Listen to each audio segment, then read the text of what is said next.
At this point, Mom and I are kind of tired. It's been an hour and 45 minutes of recording videos, and don't get me wrong, it's been fun. We took a couple breaks, we made some tea, we went outside and ran into some deer accidentally, and kind of got scared. I think one might be falling down the window well and into the basement to join us here soon. Hopefully that doesn't happen, but if it does, at least we have lights set up. We're just kind of riffing on videos now. We gotta go to a store to get some Christmas gifts here in a second before it closes. So we're just making a couple like off-the-cuff videos before that happens. What I'm going to talk about in this one is something that I only know anything about because I have a cool dad. Certifications and stuff that you can learn about that doesn't involve school, but that teaches you a lot about the world. So the most recent example of this is the UAV certification. I didn't learn a lot that I didn't already know, but that's only because I've been in the world of UAVs and airplanes for like a little while, like 2 years. If you set out to get your UAV certification right now, you would... What are you? What is UAV? Tell them. Oh. I just assume that, yeah, see, this is what you get for being in the world for 2 years and not really thinking about, like, no one knows these things. Drones. You know, things that fly and don't have people in them. The FAA used to have a rule that you had to have a full copy of the manual and a clear view out the front windshield to fly a craft. And of course, that neither of those applies to drones. You can't sit in the drone and see out the front of it, and you certainly can't fit the whole manual inside the thing because it's got to be light enough to fly. And so they had to change the rules for the FAA, and they created this new thing called the Unmanned Aerial Vehicle Certification.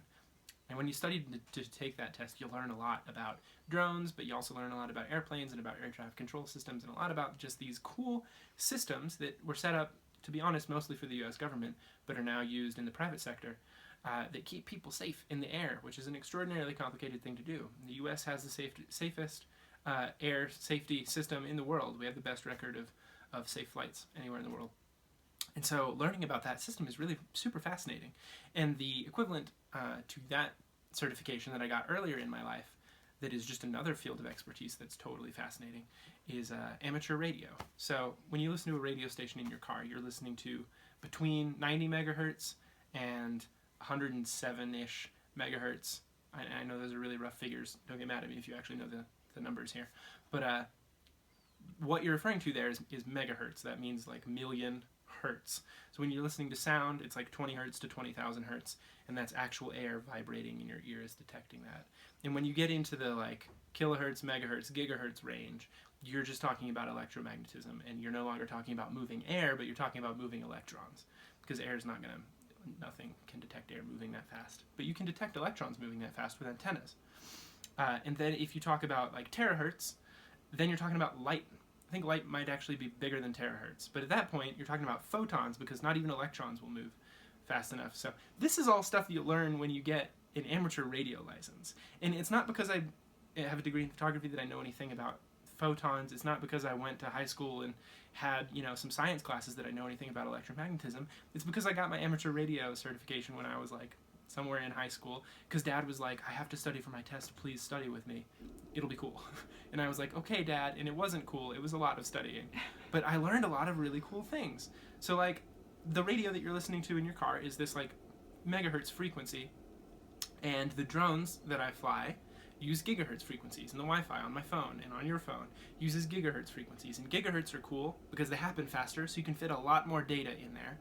But because they happen a lot faster, they'll go through much smaller things, and they'll go through less reliably. This is just the physics of electromagnetism, right? So if you want to send Wi-Fi through 12 walls, we all know how that works. You can't get Wi-Fi on the other side of your house.